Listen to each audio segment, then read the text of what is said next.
అదే RTV app వార్తల్ని క్షణాల్లో చదివే అవకాశం ఉంటుంది. ఒక న్యూస్ పేపర్, ఒక టెలివిజన్ ఛానల్ మీ చేతుల్లో ఎప్పుడు ఉంటాయి. కేంద్ర బడ్జెట్ లో వైపీకి భారీగా కేటాయింపులు జరిగాయి. ఇది నరేంద్ర మోడీ మూడోసారి అధికారంలోకి వచ్చిన తర్వాత తొలి బడ్జెట్ లోనే ఇక టీడీపీ భారీగా ప్రాజెక్టులు కొట్టేసింది. మరి మనతో ఇప్పుడు కేంద్ర పౌర విమానయాన మంత్రి కింజరాపు రామ్మోహన్ నాయుడు ఉన్నారు, ఆయన అడుగుదాం. సార్, ఇది తొలి విజయమా? ఎస్, ఖచ్చితంగా తొలి విజయంగా భావించాలి. చాలా తొందరగా ప్రజల్లో ఏ నమ్మకంతోనైతే గెలిపించారో ఆ నమ్మకాన్ని నిలబెట్టుకోగలిగాం. వాళ్ళు అనుకున్న విధంగా ముఖ్యమైన సమస్యలు రాష్ట్రానికి సంబంధించి ఏవైతే ఉన్నాయో అవి సంబంధించినటువంటి అంశాల మీద మేము ఒక సమాధానాన్ని తీసుకొని రాగలిగాం. పోలవరం ప్రాజెక్టు అందరి దృష్టిలో ఉండింది, ఎలా అవుతుందని కేంద్ర ప్రభుత్వం బడ్జెట్లోనే చెప్పింది. టైం బౌండ్ మేనర్గా మేము కంప్లీట్ చేస్తామని. అమరావతికి సంబంధించి ఎలా చేస్తామని అనుకున్నారు. రైతులు సుమారు అంత పెద్ద రైతు ఉద్యమం దేశంలో ఎక్కడ జరగలేదు, మన అమరావతిలో జరిగింది. వాళ్ళకు కూడా క్లారిటీ ఇచ్చే విధంగా ఈరోజు 15,000 కోట్ల రూపాయలతో రీబిల్డింగ్ అమరావతికి ఈరోజు ఖచ్చితంగా కేటాయించారు.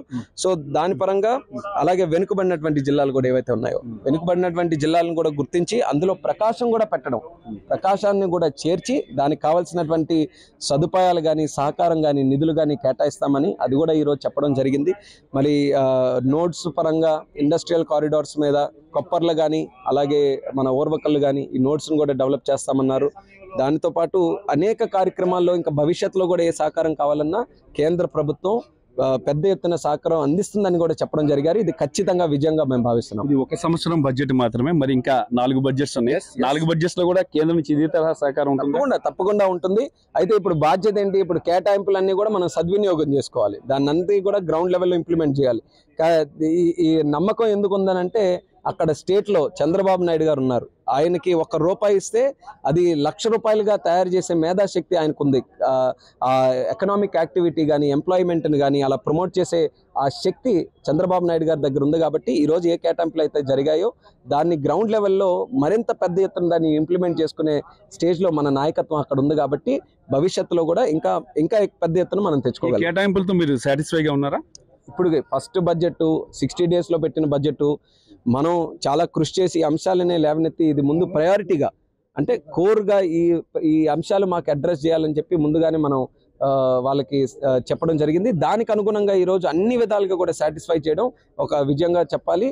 దీంతో మేము సాటిస్ఫైడ్గా ఉన్నాం. పోలవరం ప్రాజెక్టు మీద కేంద్ర ఆర్థిక మంత్రి నిర్మలా సీతారామన్ చేసిన వ్యాఖ్యలు ఎలా చూడొచ్చు?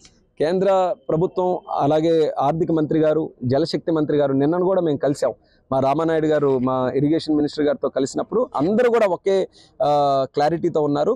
అతి తొందరగా ఈ యొక్క పోలవరం ప్రాజెక్టును మనం కంప్లీట్ చేసుకోవాలి. 5 సంవత్సరాలు జగన్ చేసినటువంటి విధ్వంసం అది పోలవరం ప్రాజెక్టు కూడా అంటింది. ఇప్పుడు డయాఫ్రమ్ వాల్ డ్యామేజ్ అయింది, మళ్ళీ తిరిగి కట్టుకోవాలి. కాఫర్ డ్యామ్లో కూడా చిన్న డ్యామేజ్ ఉంది.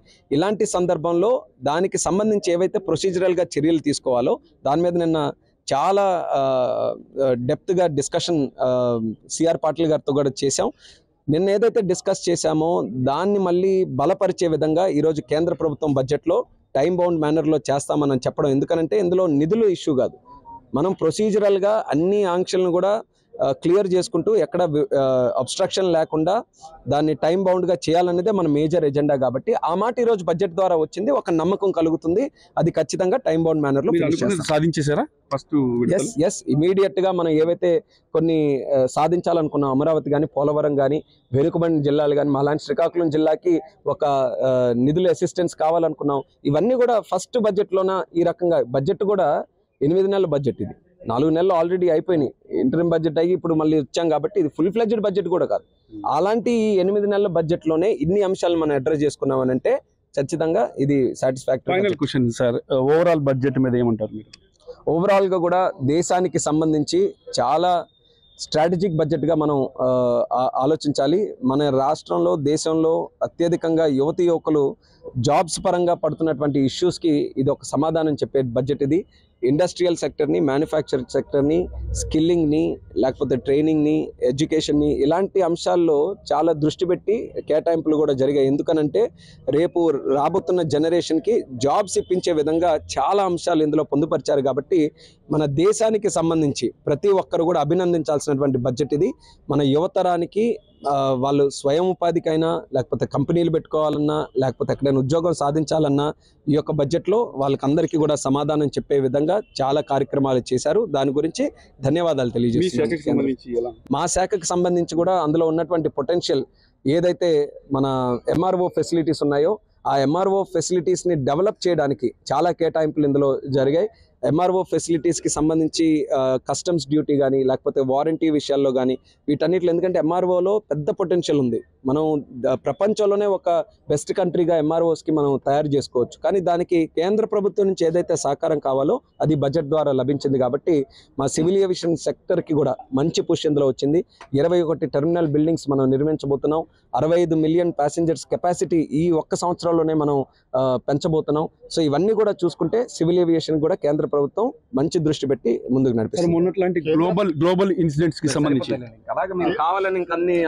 ఇది పరిస్థితి అయితే ఇక దాదాపుగా కూడా బడ్జెట్ మీద టీడీపీ చాలా సంతోషంగా ఉంది. ఇక చూసుకున్నట్టుగా అయితే మాత్రం కేంద్ర బడ్జెట్ అలాగే రాష్ట్రానికి సంబంధించిన కేటాయింపుల మీద కూడా టీడీపీ పార్టీ నేత అలాగే కేంద్ర మంత్రి రామ్మోహన్ నాయుడు సంతోషం వ్యక్తం చేస్తున్నారు. రామకృష్ణ, RTV, న్యూఢిల్లీ. మరిన్ని వీడియోస్ కోసం ఛానల్ ని సబ్స్క్రైబ్ చేయండి. లేటెస్ట్ అప్డేట్స్ కోసం వాట్సాప్ ఛానల్ ని ఫాలో చేయండి. అండ్ లింక్ డిస్క్రిప్షన్ లో ఉంది.